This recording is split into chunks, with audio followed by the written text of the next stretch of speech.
Hello friend, સ્વાગત છે તમારું રસોઈ વિથ આરવીના કિચનમાં। તો આજે આપણે બનાવીશું કંકોડાનું શાક। તો કંકોડાનું શાક બનાવવા માટે આપણે ધોઈને કંકોડા લઈ લીધા છે, ઝીણી સમારેલી ડુંગળી, લસણ, બેઝિક મસાલા અને અજમો। તો આપણે કંકોડામાં નાખવા માટે લસણ એક ખલમાં લઈ લીધું છે, જે 8 થી 10 કળી લસણ લીધું છે। એમાં જીરું નાખીશું, મીઠું નાખીશું અને બરાબર આપણે ખાંડી દઈશું।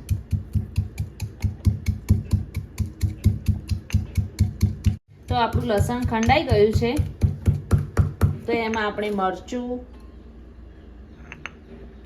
ધાણા જીરું અને હળદર આ બધું મિક્સ કરીને ફરીથી પ્રોપર ખાંડી દઈએ।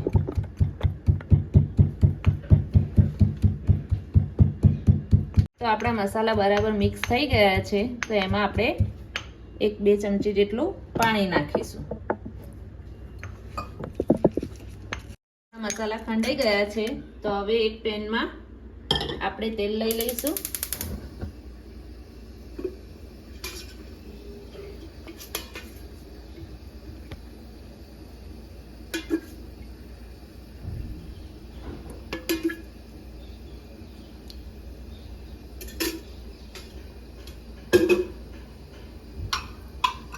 તેલ ગરમ થાય પછી આપણે અંદર જીરું નાખીશું।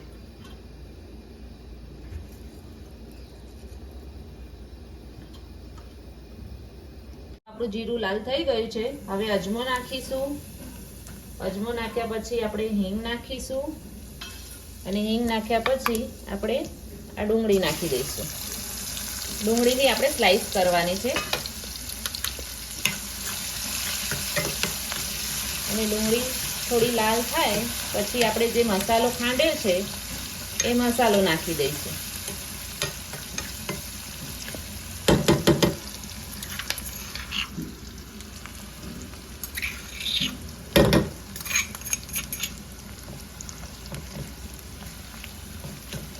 હવે મસાલો જ્યાં સુધી સરસ શેકાઈ ના જાય ત્યાં સુધી આપણે એને થવા દઈશું।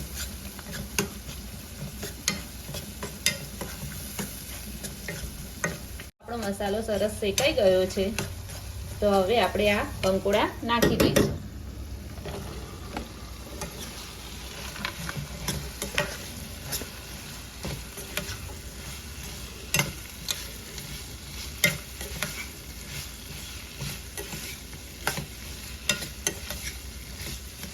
હવે આ કંકોડાને આપણે 10 થી 15 મિનિટ ધીમા તાપે થવા દઈશું અને આને થવા માટે આપણે ઢાંકીને ઉપર થોડું પાણી નાખીશું, એટલે સરસ સીજીને શાક સારું થઈ જશે।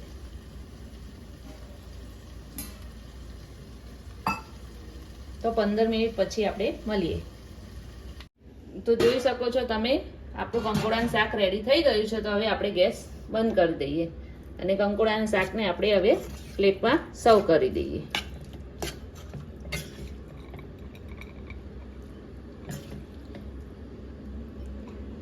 અને આ કંકોડાનું શાક તમે બાજરીના રોટલા જોડે ખાશો તો બહુ જ સરસ લાગશે અને તમે ઘરે બનાવવાનો ટ્રાય જરૂરથી કરજો કંકોડાના શાકનો। અને તમને મારી આ રેસીપી પસંદ આવે ને તો કોમેન્ટમાં જરૂરથી જણાવજો અને લાઈક, શેર અને સબસ્ક્રાઈબ કરવાનું ભૂલતા નહીં।